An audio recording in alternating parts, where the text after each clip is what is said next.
Donc nous allons continuer la deuxième partie de la série intitulée « Examinez-vous vous-même », tirée de 2 Corinthiens 13, verset 5. Juste pour une récapitulatif, nous avons vu que selon le verset, il nous faut voir si nous sommes dans la foi.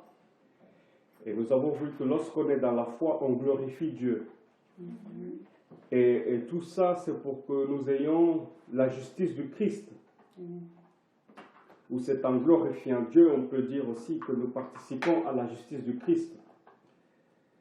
Et aussi, être dans la foi, c'est persévérer.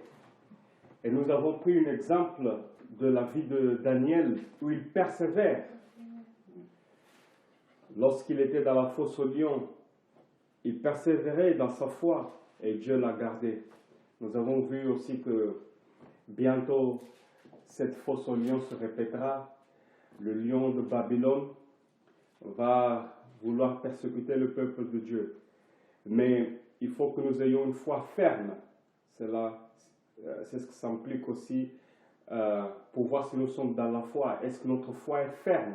Ou est-ce qu'au temps de la persécution, nous allons être renversés?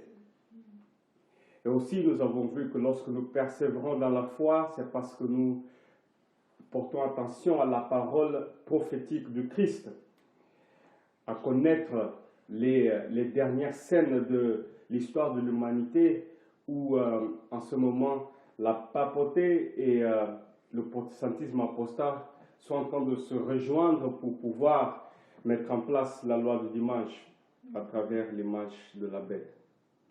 Donc, aujourd'hui, nous allons continuer à nous examiner, n'est-ce pas? Et donc, nous allons reprendre le verset. Nous allons lire ensemble 2 Corinthiens 13, verset 5. 2 Corinthiens 13, verset 5, la Bible nous dit: examinez-vous vous-même pour savoir si vous êtes dans la foi. Éprouvez-vous vous-même. Ne reconnaissez-vous pas que Jésus-Christ est en vous? À moins peut-être que vous ne soyez reprouvés. À moins peut-être que vous ne vous soyez reprouvés. Notons ce que la Bible nous dit dans Éphésiens 5, verset 10. Aujourd'hui, nous allons nous focaliser plus sur le terme examiner. Nous avons vu que ça implique être dans la foi, mais là, nous voulons connaître davantage qu'est-ce qui se cache derrière le mot examiner. La Bible nous dit dans Éphésiens 5, verset 10, examinez ce qui est quoi? Agréable au Seigneur. Examinez vous-même, examinez-vous vous-même si votre vie est agréable au Seigneur. Amen. Qu'est-ce qui est encore agréable au Seigneur? Ou en quoi Dieu il prend plaisir? Parce qu'en réalité c'est ça, être agréable au Seigneur. Nous allons dans Hébreux 10. Et nous allons prendre le verset 36 et nous allons lire jusqu'au verset 39. Hébreux 10, verset 36 au verset 39. La Bible nous dit: car vous avez besoin de persévérance, afin qu'après avoir accompli la volonté de Dieu, vous obteniez ce qui vous est promis. Encore un peu de temps, celui qui doit venir viendra, et il ne tardera pas. Et mon juste vivra par quoi? Par la foi. Mais s'il se retire, mon âme ne prend pas plaisir en lui. Nous ne sommes pas de ceux qui se retirent pour se perdre, mais de ceux qui ont la foi. Pourquoi? Pour sauver leur âme. Nous avons vu que nous devons examiner ce qui est agréable au Seigneur. Et ici, dans le verset 38, on nous dit que une chose à quoi Dieu ne prend pas plaisir, donc qui n'est pas agréable au Seigneur, c'est que si on se retire, lorsqu'on marche dans la justice du Christ, et si on se retire, ça, ce n'est pas agréable au Seigneur. Mais notez le contexte dont le verset 38 se trouve. Verset 36 nous dit, vous avez besoin de persévérance. Il dit aussi qu'après avoir accompli la volonté de Dieu, donc se retirer n'est pas, se retirer, c'est se retirer de cette vie de justice, de persévérance, d'accomplir la volonté de Dieu. Aussi, le verset 39 nous dit que nous ne sommes pas de ceux qui se retirent pour se perdre, mais de ceux qui ont la foi pour sauver leur âme. Ça veut dire que la foi que nous avons, pour savoir si nous sommes dans la foi, cette foi, c'est la foi de notre salut. Cette foi est salutaire. On doit demeurer dans cette foi. Mais le juste qui demeure dans cette foi vivra par la foi. C'est Paul qui est en train de parler, mais d'où tire Paul cette parole de la Bible, où le juste vit par la foi? Donc nous allons voir dans Habakkuk. Bien. Nous allons voir dans Habakkuk. Nous allons prendre Habakkuk 2, verset 4. Habakkuk 2, verset 4.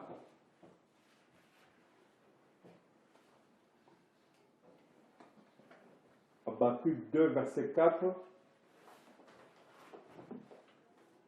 Je vous laisse le temps de trouver où vous êtes là. Amen.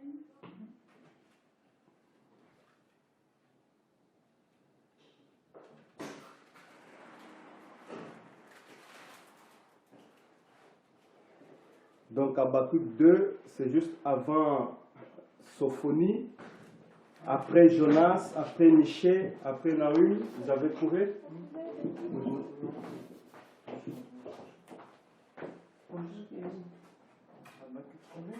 2, verset 4.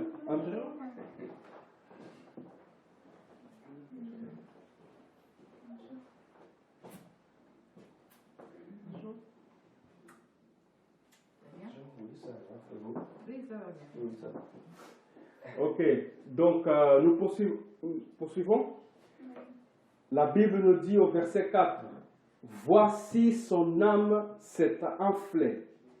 Elle n'est pas droite en lui. Mais le juste vivra par quoi? Par sa foi. La foi vient de ce qu'on entend. Et ce qu'on entend vient de la parole de Dieu.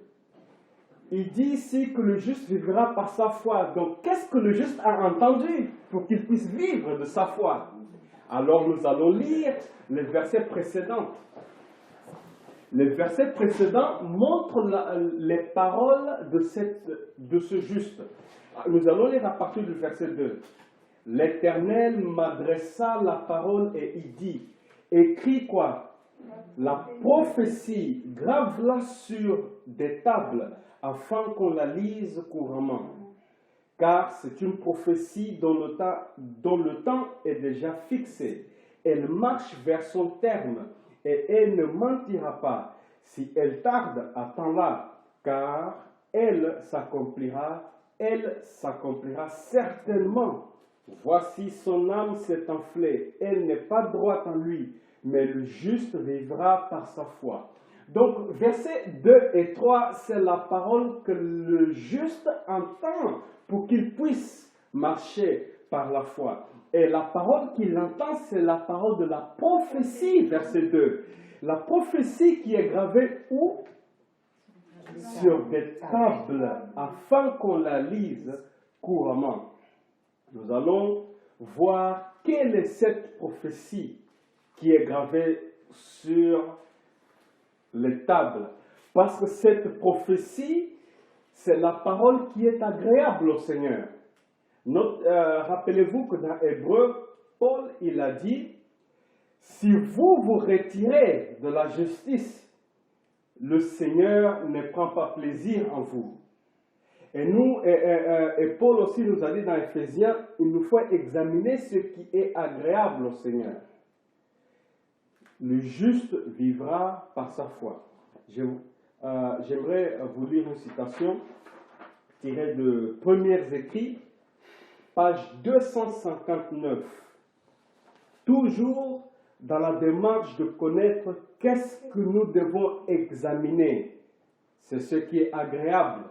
C'est la justice que nous vient par la foi. La foi qui est gravée sur des tables. D'accord? Qu'est-ce qui est cette... à quoi englobe, qu'est-ce que nous dit cette prophétie en fait? Qu'est-ce qui est marqué comme prophétie sur des tables? Nous allons lire donc Premiers Écrits, page 259, la servante du Seigneur nous dit, c'est dans le titre Un fondement solide. Elle dit, j'ai vu un groupe de gens qui se tenaient fermement sur leur garde et ne prêtaient aucune attention à ceux qui cherchaient à ébranler la foi établie de l'ensemble. Le Seigneur le regardait d'un œil approbateur. Il me fut montré 3 marches qui conduisaient à une plateforme et représentaient les 3 messages. 3 marches qui représentaient les 3 messages. Du premier, du second et du 3e ange. L'ange qui m'accompagnait me dit, malheur à celui qui retranchera la plus minime partie de ces messages. Leur véritable signification est d'une importance vitale. La destinée des âmes dépend de la manière dont ils sont reçus. La destinée des âmes dépend de la manière dont les messages des 3 anges sont reçus. Rappelez-vous que l'apôtre Paul dit que la foi est pour sauver nos âmes. Oui. D'accord? Oui. Donc elle continue. Je fus de nouveau ramené à considérer ces messages. Et je vis à quel prix les enfants de Dieu avaient acquis leur expérience. Ils avaient obtenu à travers des biens de souffrance et des luttes. Dieu les avait dirigés pas à pas, jusqu'à ce qu'ils soient placés sur une plateforme solide et inébranlable. Pardon.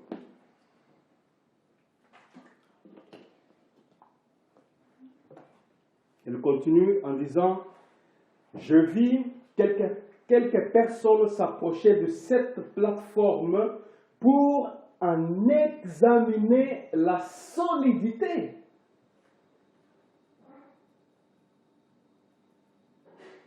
Ici, elle dit en quelque sorte, donc en fait cette plateforme, c'est le message des 3 anges. C'est les 3 marches. Donc quelques-uns vont examiner, n'est-ce pas? D'ailleurs, c'est le message que nous devons examiner aussi. Mais voilà, merci, l'expérience de son temps. Donc, elle dit, je vis quelques personnes s'approcher de cette plateforme pour en examiner la solidité.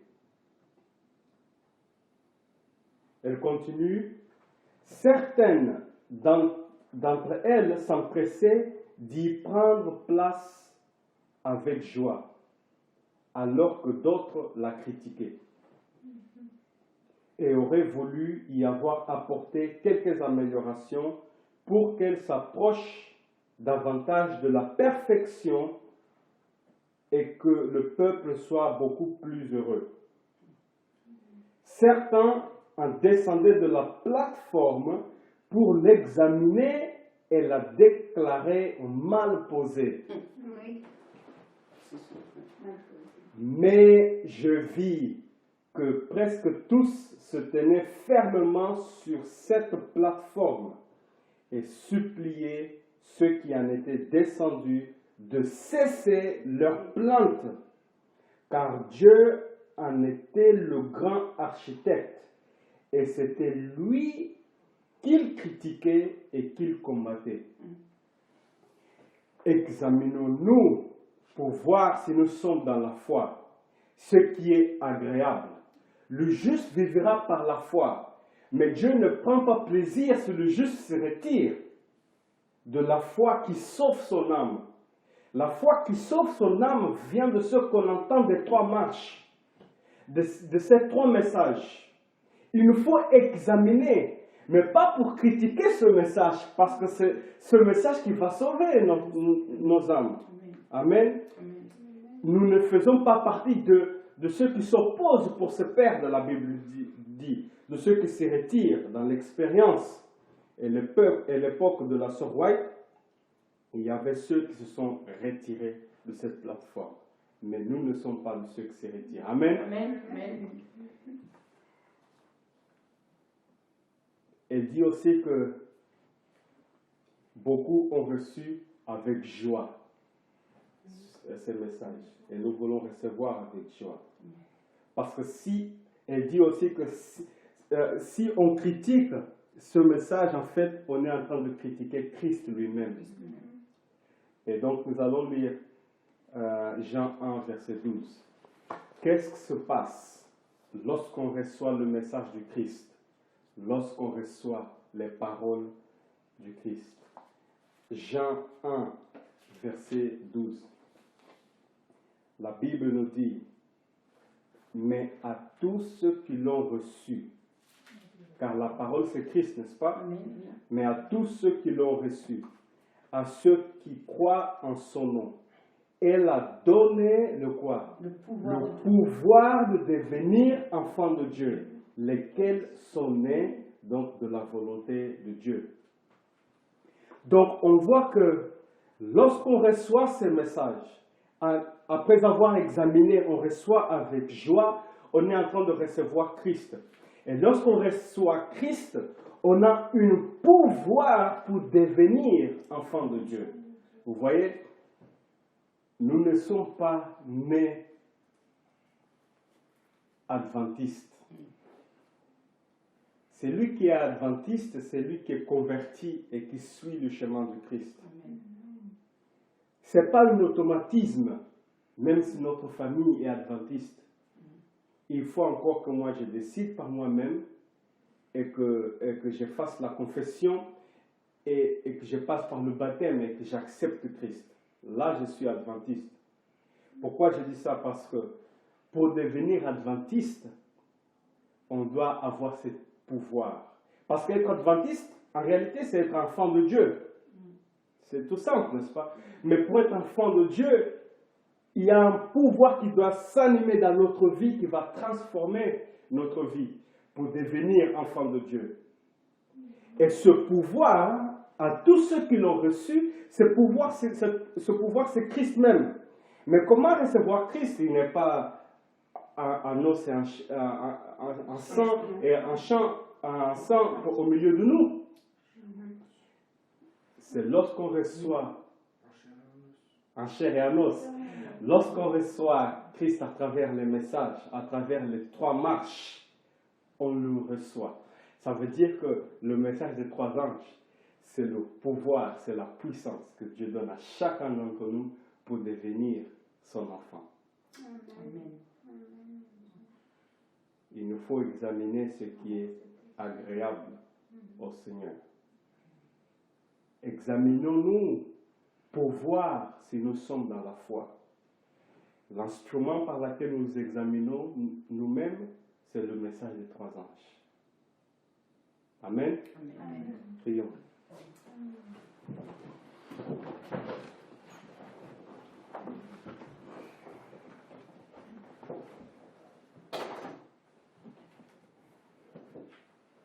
Père céleste, nous te sommes infiniment reconnaissants de ton merveilleux amour.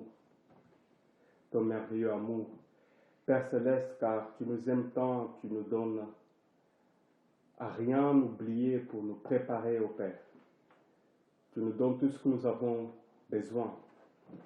Tu nous donnes la foi de la parole prophétique. Tu nous donnes aussi, Seigneur, le message des 3 anges, des 3 marches, par laquelle nous nous examinons. Père céleste, tu nous fais comprendre que on n'a pas à chercher à critiquer ce message, car ce message est Christ même. Et ce message, comme Christ même, est pour nous le pouvoir de devenir ton enfant. Père céleste, nous voulons ce pouvoir de la vie sanctifiée. Puisses-tu nous accorder et donne-nous à être fortifiés dans la foi au Père. Donne-nous à marcher par la foi. Le juste vivra par la foi de la parole prophétique. Et nous ne voulons pas, ô Père, surtout pas être de ceux qui se retirent pour se perdre. Sauve-nous, ô Dieu. Sauve chacun d'entre nous ici présents. Et donne-nous à recevoir ton message avec joie. Au nom de Jésus-Christ. Amen. Amen.